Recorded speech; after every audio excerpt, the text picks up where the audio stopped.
இன்னைக்கு தமிழ்நாட்டுல புதிய அரசு அமைஞ்சு 100வது நாளு. காலையில வந்து பேப்பர எடுத்து வச்சபோதே, முதல் பக்கத்துல அரசாங்கத்தினுடைய சாதனைகள்னு சினிமாவுக்கு 100வது நாள எப்படி ரொம்ப விசேஷமா செலிப்ரேட் பண்ணுவாங்களோ, அதைப் போன்ற ஒரு உற்சாகம், செலிப்ரேஷனோட இந்த நாள் ஆரம்பிச்சது. சியர் லீடர்ஸ் எல்லாம் இந்த நேரம் அசெம்பிள் ஆயிருக்கணுமே, எங்க ஒண்ணு குறையுதே அப்படின்னு Facebookஅ ஸ்க்ரால் பண்ணும்போது தான், சமஸினுடைய ஒரு கட்டுரை. அதாவது சிந்தனைய ஏதோ அவரு ஒரு ஒரு வெப்சைட்ல எழுதியிருப்பார் போல. லிங்க ஓப்பன் பண்ணி பார்த்தா, அதுல அதேதான். முதல் அடியே எடுத்து வச்சுட்டாரு ஊழல ஒழிக்கிறதுக்கு விஜய் அப்படின்னு. இது புது உருட்டா இருக்கே! இது ரொம்ப இவரு நேர்மை, காந்தியோட வாரிசு அப்படிங்கிறவரு அவ்வளோ சுலபத்துல இந்த மாரி ஒண்ணு வரமாட்டாரே அப்படின்னு அந்த கட்டுரைய படிச்சா, 14 பேராகிராஃப் இருக்கு மொத்தமா. அதுல 1 சின்னதா இருக்கு. அதனால அத விட்டுட்டேன். அத விட்டா 14 பேராகிராஃப் இருக்கு. இந்த 14 பேராகிராஃப்ல விஜய் எப்படி ஊழல ஒழிச்சாருன்னு ஏதோ எக்ஸ்ப்ளைன் பண்ண போறாருன்னு நான் எதிர்பார்த்தேன். பார்த்தா அதுல 2டே 2 பேராகிராஃப்ல 2 வரி இருக்கு. விஜய் ஊழல் ஒழிப்புக்கு நடவடிக்கைன்னு. என்னது அப்படின்னு பார்த்தீங்கன்னா, வக்கீலுங்க சாரி எம்எல்ஏக்களுக்கெல்லாம் மினிஸ்டர்களுக்கு, எம்எல்ஏக்களுக்கு கார் தர்றது, அமைச்சர்களுக்கு உள்ள ஆய்வு நடத்துறதுக்கு, தன்னுடைய தொகுதிகள்ல, மாநிலத்தில ஆய்வு நடத்தும்போது, அதற்கான பணத்த தர்றதன் மூலமா அவரு ஊழல ஒழிக்கிறதுக்கான ஒரு ஸ்டெப் எடுத்து வச்சிருக்காரு. இதுதான் லைனு. மீதி எல்லாமே இதுக்குள்ள ஓடியிருக்கிறது என்னன்னா, காமராஜர் காலத்திலேருந்து பக்தவத்சலம் காலம் வரைக்கும் பிரமாதமா இருந்தது. ஆகா ஓஹோன்னு இருந்தது. எம்ஜிஆர் காலம் அமோகமா இருந்தது. கருணாநிதி தான் பொதுப்பணத்தை தனியார்கள் பயன்படுத்துற மாரியான ஒரு பாதைய தொறந்து விட்டு பாவம் பண்ணிட்டாரு. அப்படின்னு ஒரு ஒரு உலக உருட்டு ஒண்ண நடத்தியிருக்காரு. வழக்கமா அவர் இவ்வளோ எக்ஸ்ட்ரீமுக்கு போமாட்டாரு. ஏன் இந்த முறை போனாருன்னு எனக்கு தெரியல. ரைட். ஆனா அவர் சொன்ன பாயிண்ட்ட பார்ப்போம். ஏன்னா இது பல காலமா காமராஜர் கால உருட்டு வந்து பெருமளவு இருக்கு. அல்லது எம்ஜிஆர் காலத்த வந்து டச் பண்ணாம ஒதுங்குற ஒரு போக்கும் இங்கு ரொம்ப பரவலாவே இருக்கு. அதனால இதை கொஞ்சம் விலாவாரியா பார்த்துறது நமக்கு நல்லது. அண்ட் கலைஞரை குறித்து, கலைஞர் மீது இந்த அவதூறை டைரக்ட்டா, இன்டைரக்ட்டா கொஞ்சமா ஜாஸ்தியான்னு அள்ளி அள்ளி தூவிட்டு போறதுங்கிற கலாச்சாரத்தை குறித்தும் நாம கொஞ்சம் பார்த்துற வேண்டியிருக்கு. அதுக்கு முன்னாடி விஜய்க்கு ஏன் இந்த ஊழல் ஒழிப்பு கன்டென்ட் தேவைப்படுது? அத ஏன் அவங்க தொடர்ந்து திரும்ப திரும்ப திரும்ப அத சப்ளை பண்ணிக்கிட்டே இருக்காங்க? அப்படிங்கிறத பார்த்துடலாம். இந்த கல்கி சாமியார்ன்னு ஒரு ஆள் இருந்தாரு. நான் சின்ன பையனா இருக்கும்போது அல்லது இல்ல, சின்ன பையன்லாம் சொல்ல முடியாது. அத வளர்ந்துட்டேன். ஓரளவு. அதன் பிறகு கல்கி சாமியார் எமர்ஜ் ஆகுறாரு. கல்கியோட பக்தர்கள், கல்கி மேல ஏகப்பட்ட புகார்கள் உண்டு. கோயம்புத்தூர்லேருந்து மக்கள் அந்த புகார் காரணமா தான் அடிச்சு தொரத்தி விட்டாங்க.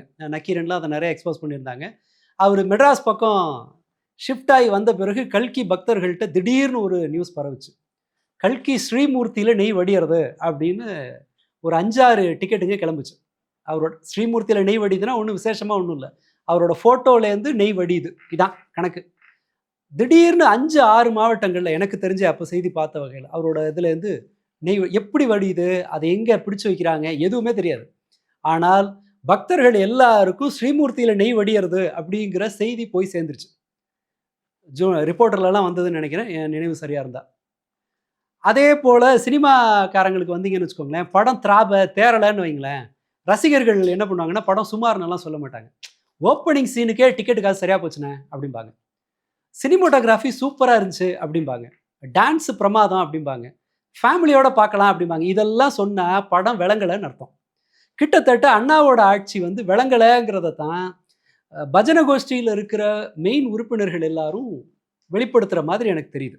ஏன்னா, இந்த ஆட்சியில் அவர்கள் வருவதற்காக எடுத்து போட்ட கார்டுகள்லாம் என்னென்ன? பெண்கள் பாதுகாப்பு, சட்டம் ஒழுங்கு, இளைஞர்களுக்கு வேலை வாய்ப்பு, கல்விய மேம்படுத்துறேன்னு ஒரு ஒரு விவசாயத்த காப்பாத்த போறோம். அது அவரோட அந்த சினிமா ரெஃபரன்ஸ் இருக்குல்ல.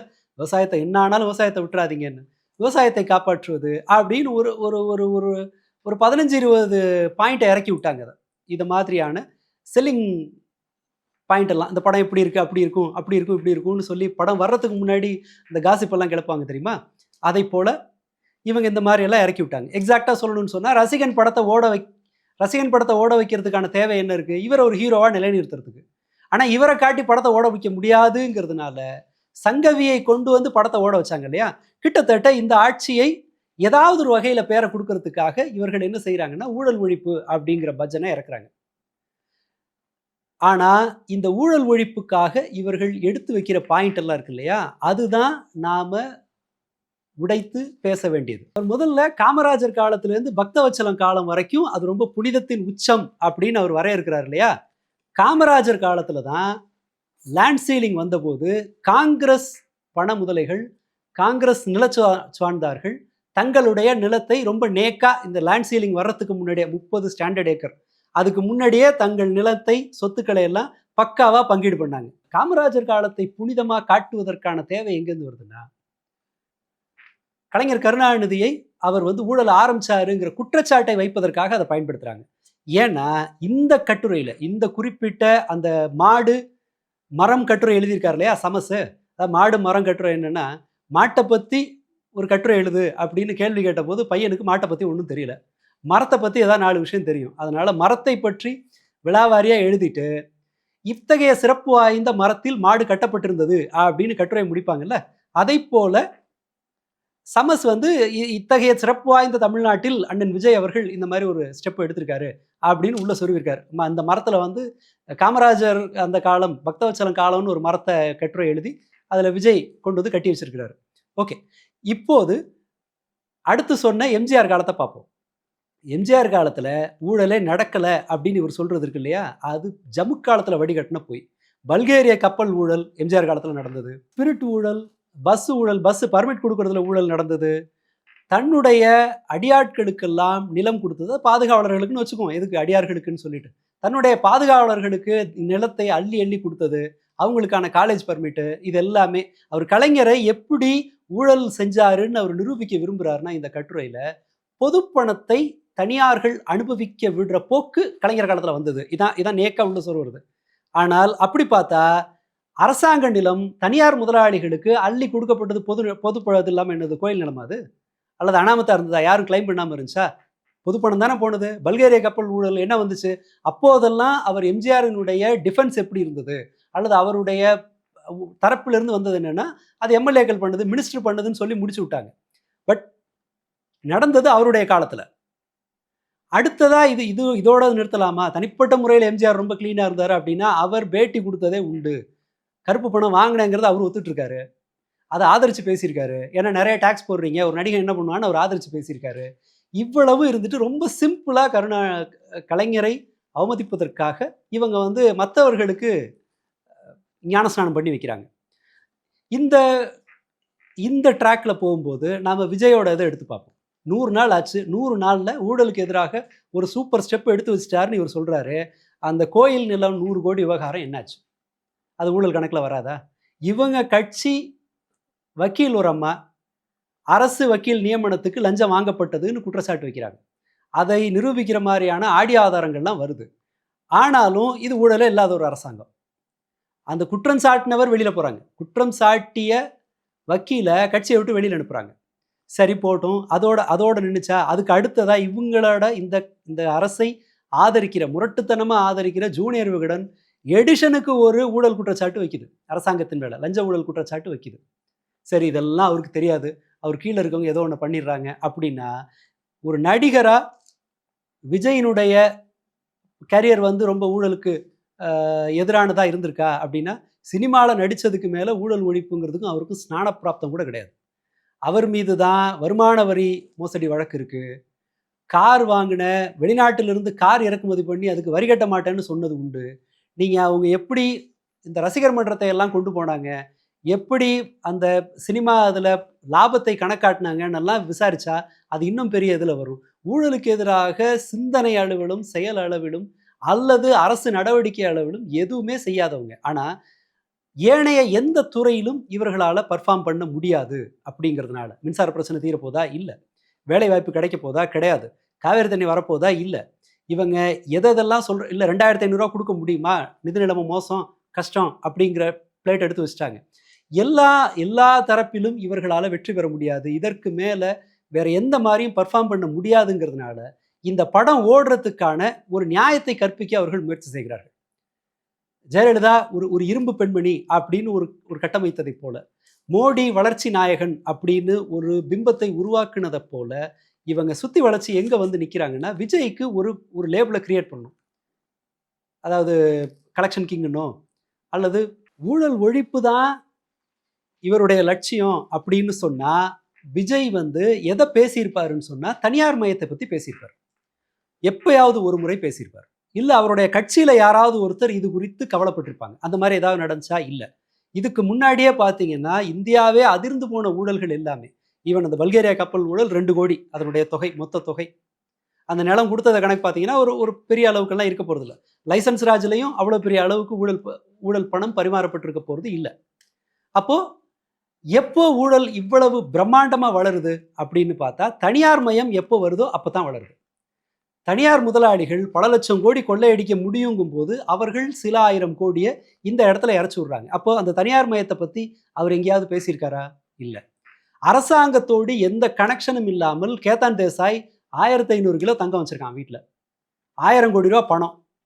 எண்ண முடியாம, எண்றதுக்கு ஆள் இல்லாம, சுத்து வட்டாரம் 100 கிலோமீட்டர்ல இருக்கிற சென்ட்ரல் கவர்ன்மெண்ட் ஆஃபீஸ்ல இருக்கிற கிளர்க்குங்க நெறைய பேர கூட்டிட்டு போயி, மிஷின எடுத்துட்டு போயி, விடிய விடிய எண்ணி அந்த பணத்த பல லாரிகள்ல அடுக்கி கொண்டு போனாங்க.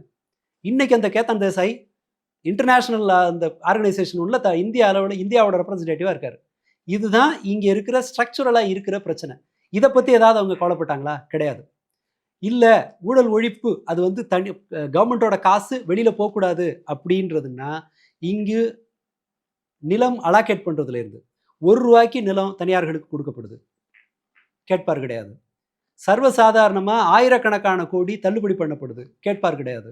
இந்த 10 ஆண்டுகள்ல, கடந்த 10 ஆண்டுகள்ல தள்ளுபடி பெருமுதலாளிகளுக்கு தள்ளுபடி செய்யப்பட்ட வங்கி கடன் 10 லட்சம் கோடி.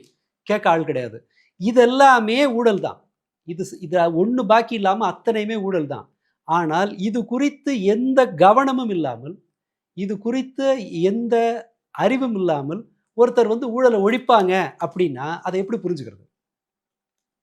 இப்போதும் இது தனியார் மயம்தான் ஊழலுக்கான அடிநாதம் அப்படின்னு எடுத்துக்கிட்டீங்கன்னா, இந்த பட்ஜெட்ல தனியார் மயத்தை நோக்கி தள்ளுவதற்கான எல்லா ஸ்டெப்பும் நடந்திருக்கு. சகல ஸ்டெப்பும் நடந்திருக்கு. சொல்றது நான் இல்ல. தாவேகாவோடு கூட்டணியில இருக்கிற சிபிஎம் அதனுடைய ஒரு தலைவர் கனகராஜ் சொல்றாரு. ஓப்பன் டிபேட்ல சொல்றாரு. எல்லாத்துலயும் இவங்க தனியார் மயத்தை நோக்கி போறாங்க அப்படின்னு சொல்லி. இதெல்லாம் இது அத்தனையிலையும் ஒன்றை கூட பரிசீலிக்காமல் அவருடைய நடத்தை பரிசீலனைக்குள்ளாக்கப்படல.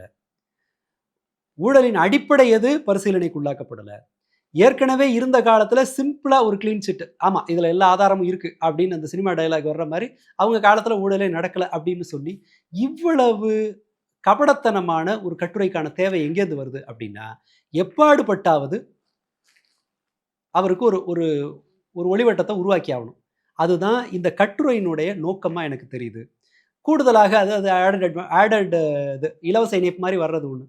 எப்படியாவது கலைஞரை 4 திட்டு விட்டா கொஞ்சம் அது ஒரு திருப்தி. அவர் தான் ஊழல் ஆரம்பிச்சாரு. அவர் தான் எல்லாத்துக்கும் காரணம் அப்படின்னு சொல்லிட்டு ஒரு திருப்தி இவங்களுக்கு வந்துருதுன்னு நினைக்கிறேன். எப்போதும் அவர் தான் கல்லடி வாங்குறது எல்லா இடத்துலையும் அவர் முன்னால நிறுத்துறதுங்கிறது ஒரு ஒரு கலாச்சாரமே ஆயிட்டு இருக்கு. பல ஊடகவியலாளருக்கு. அந்த அடிப்படையில தான் இதை எழுதியிருப்பாருன்னு நான் நினைக்கிறேன். நடிக்க வராது அப்படிங்கிறதுனால அவருக்கு வேறு வகையான ஒரு ஒரு அதிரடியா பண்ற ஒரு ஆக்ஷன் ஸ்டார் அப்படின்னு ஏதோ ஒரு பிராண்ட கொடுக்க வேண்டியிருக்குல்ல நடிகர்களுக்கு. அதைப்போல இங்கேயும் இவருக்கான ஒரு புதிய செயற்கை ஒளிவட்டத்தை உருவாக்குவதற்கு பஜனா மண்டலியில் பலரும் மெனக்கெடுறாங்க. அதுல ஒரு கண்டென்ட் தான் இது. அதுலயும் கூட அவரால் 2 பேராகிராஃப கூட உருப்படியா இவரை ஆதரிச்சு ஊழல் ஒழிப்பு ஆதரிச்சு எழுத முடியல.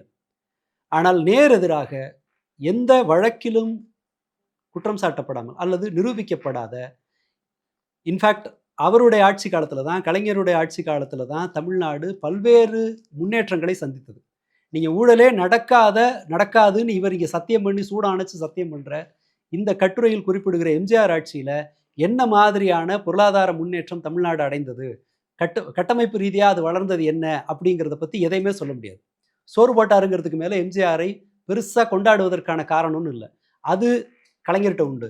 இதையும் பரிசீலிக்காம, எம்ஜிஆர் விஷயத்துல அவர் காலத்தில் நடைபெற்ற ஊழல் வழக்குகளையும் பரிசீலிக்காம, சட்ட ரீதியாக யார் தண்டிக்கப்பட்டா அப்படிங்கிறதையும் பரிசீலிக்காம, போற போக்குல வாட்ஸ்அப்ல ஒரு வதந்தியை பரப்புவதை போன்ற ஒரு கட்டுரையை இறக்கி விட்டுருக்காங்க. இது எல்லாமே விஜய்க்கு ஒரு ஒரு பிம்பத்தை உருவாக்கணும். இந்த 100 நாள் ஆட்சிக்கு எப்படியாவது ஒரு நல்ல பேரை உருவாக்கணுங்கிறதுக்காக அவர் மெனக்கெட்டு ஒரு கட்டுரை எழுதியிருக்காரு. இந்த மரம் மாடு கட்டுரை எழுதியிருக்கிறாரு. இதை நாம இன்னும் கொஞ்சம் இப்போ இதை பத்தி நாம வந்து பெருசா பேசலைன்னு சொன்னா, இன்னும் 2 வருஷம் கழிச்சு இது ஸ்டாண்டர்டா அயன் லேடி மாதிரி இவருக்கு செட் ஆயிடும். ஊழல் ஒழிப்பு ஸ்டார் அப்படிங்கிறது. வேற ஒன்றும் சொல்றதுக்கு இல்லை. 100 நாள் ஷோ இந்த லட்சணத்துல தான் ரிவ்யூ இருந்திருக்கு அப்படிங்கிறதோடு நாம புரிஞ்சுக்க வேண்டியதுதான். நன்றி.